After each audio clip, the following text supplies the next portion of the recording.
Savannah, Georgia. Even if you've never stood beneath its towering oaks or walked its cobblestone streets, you've heard the whispers. It's known as America's most haunted city, a place where cemeteries overflow with restless spirits, soldiers still march through the night, and hotels carry secrets no guest dares speak of. But among Savannah's many ghost stories, one stands apart. Darker, heavier, and more dangerous than any other. A story not of simple haunting, but of black magic. They call it the Black Magic House, a mansion that has stood for centuries like a scar the city cannot heal. Even by day, its shutters hang crooked, its iron gates remain shut, and the air around it feels wrong. Tour guides avoid it. Locals change the subject if you ask about it. And if you press them, the bravest might mutter only, "Don't go near that house. That's not ghosts in there. That's something else." The woman behind the curse. The story begins in 1787, when a widow named Abigail Turner arrived in Savannah. Her husband had died mysteriously at sea, and with his wealth she purchased land near what is now Madison Square. Abigail was striking, tall, pale-skinned, raven-haired. Some called her beautiful, others unsettling. But no one denied she commanded attention. She wasted no time building a mansion, hiring men to erect the finest home the city had yet seen. But strange accidents plagued the construction. A worker fell and broke his neck, claiming before death that invisible hands had pushed him. Another lost his arm when a saw jerked as if pulled. Enslaved men refused to work on the site, saying in Gullah tongue the ground itself was cursed. Still, by 1790 the mansion stood complete, and Abigail moved in alone. Rumors of witchcraft. At first, she played the part of a wealthy hostess. She held dinners for Savannah's elite, but few returned. Guests complained of a stifling air, of food that tasted bitter, and wine that seemed spoiled. Worse were the sounds at night. People walking home swore they heard drumming from her windows, chanting in strange tongues, and at times, a woman's scream cut short. It wasn't long before whispers began. Witchcraft. When the town's elders questioned her, Abigail did not deny it. Instead, she smiled and said, "Magic is older than your church. Magic built this city, and magic will keep me alive when all of you are dust." Signs of darkness. Children avoided the house. Farmers lost chickens, only to find fences smeared with blood. Livestock born near Abigail's land came out twisted, with missing limbs or unnatural deformities. Visitors noticed symbols carved into the wood beams, spirals and triangles that shifted when stared at too long. Some claimed the walls whispered back when touched. Then came the disappearances. A maid hired for housework vanished. Abigail said she ran away, but a fisherman swore he saw her bonnet floating down the river, stained red. A 12-year-old boy delivering firewood never returned. His mother screamed Abigail's name nightly in the streets, but the city did nothing. Abigail was untouchable. Wealth and fear protected her. Some said she bribed the elders. Others whispered she blackmailed them with secrets no one should know. And a few dared to mutter the darkest possibility. She made a deal with something not human, the vanishing of Abigail Turner.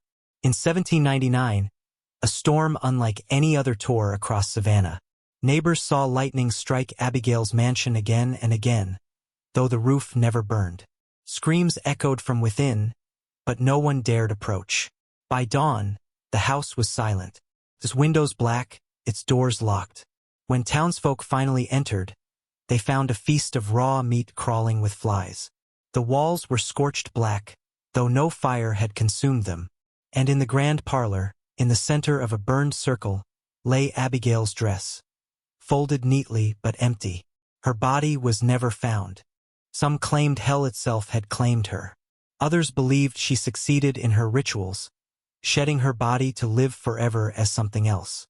From that day forward, the mansion was abandoned, a house of fear. For decades, no one dared live there. Children swore eyes watched them from the upper windows. Wanderers spoke of whispers calling their names. Candles lit themselves. Doors slammed shut behind intruders. By the time of the Civil War, the place had earned its name, the Black Magic House. And Savannah, a city already overflowing with ghost stories, had birthed its darkest legend.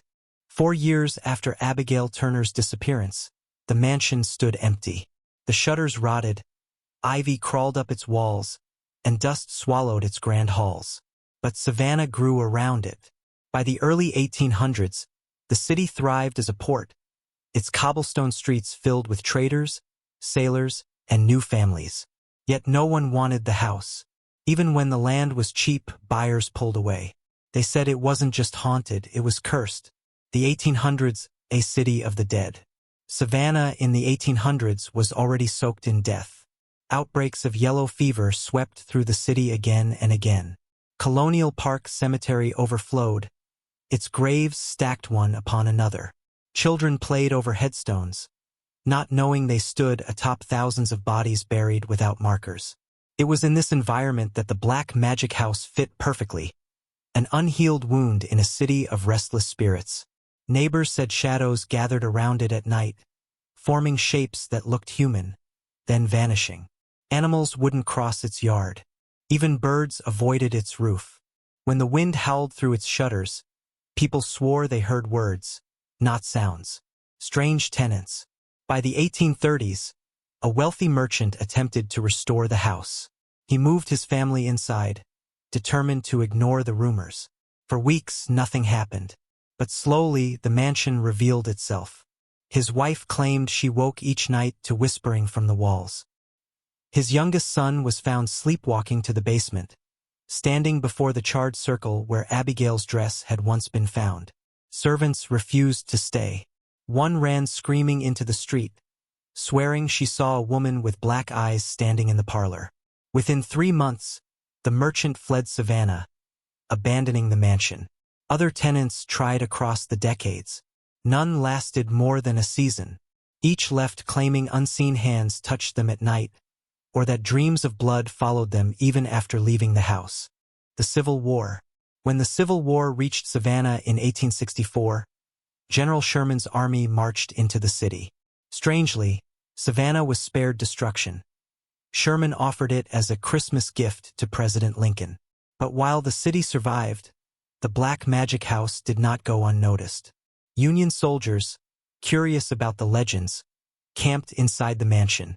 Locals warned them not to, but soldiers didn't fear ghost stories. The next morning, 3 men were found dead in the parlor.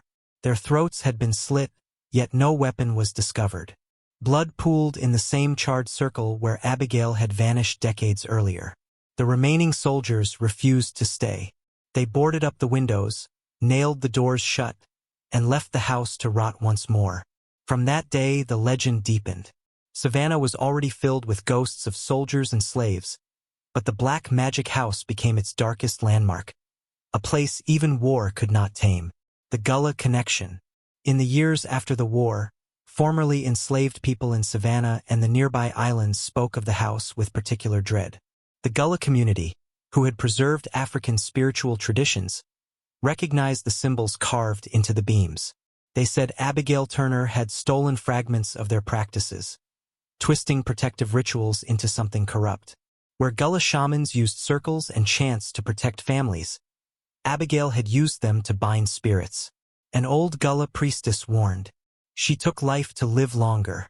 She made this house a gate, and gates don't close easy." The 1880s, disappearances return. By the late 1800s, Savannah had grown into a bustling city. Tourists arrived to see its beauty, its gardens, its elegant squares.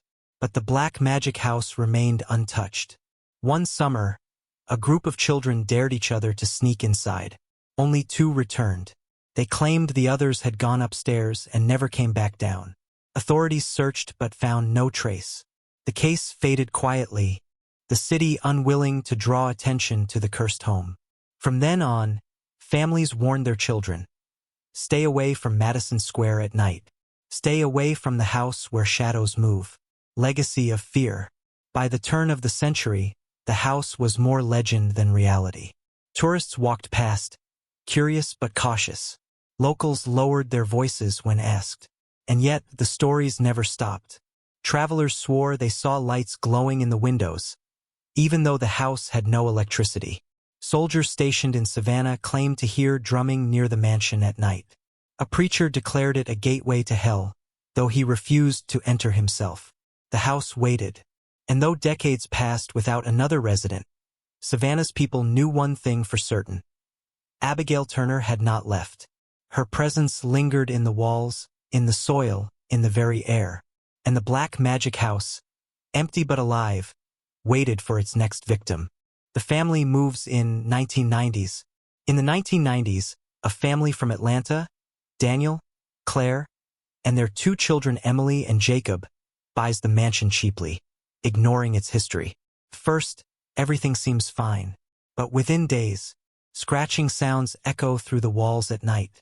Emily claims she sees a lady in black watching her from the corners.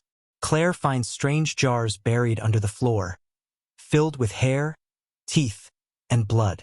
The family tries to rationalize it, but the activity grows. Doors slam, mirrors fog with the word, "Leave." Emily's health weakens. She grows pale, tired, and begins sleepwalking to the basement. A local historian warns them the land was cursed by Abigail Turner, who twisted African and European rituals into black magic. He begs them to leave. The family refuses, believing they can beat the curse. The awakening, the haunting escalates violently. Emily begins speaking in voices not her own. At night, drumming echoes in the house, though no one is outside. Claire sees Abigail's face in mirrors, replacing her daughter's reflection. The storm arrives. Lightning strikes the house repeatedly, windows rattle, and candles light themselves. Daniel tries to flee but finds the doors nailed shut from the inside. Upstairs, in the 13th window, Abigail manifests. No longer human, her eyes black, her hands dripping blood. She whispers, "This house is mine." Emily levitates, speaking in Abigail's voice. The family calls for help, bringing both a Catholic priest from the cathedral basilica and a Gullah voodoo priestess. They attempt a cleansing ritual, mixing holy water with protective powders. The final terror and epilogue. The ritual failed, and the family vanished without a trace, leaving only silence in the cursed mansion. To this day, locals whisper of a shadow in the 13th window, watching with black, endless eyes. In Savannah, it's not ghosts you fear. It's the black magic that never died.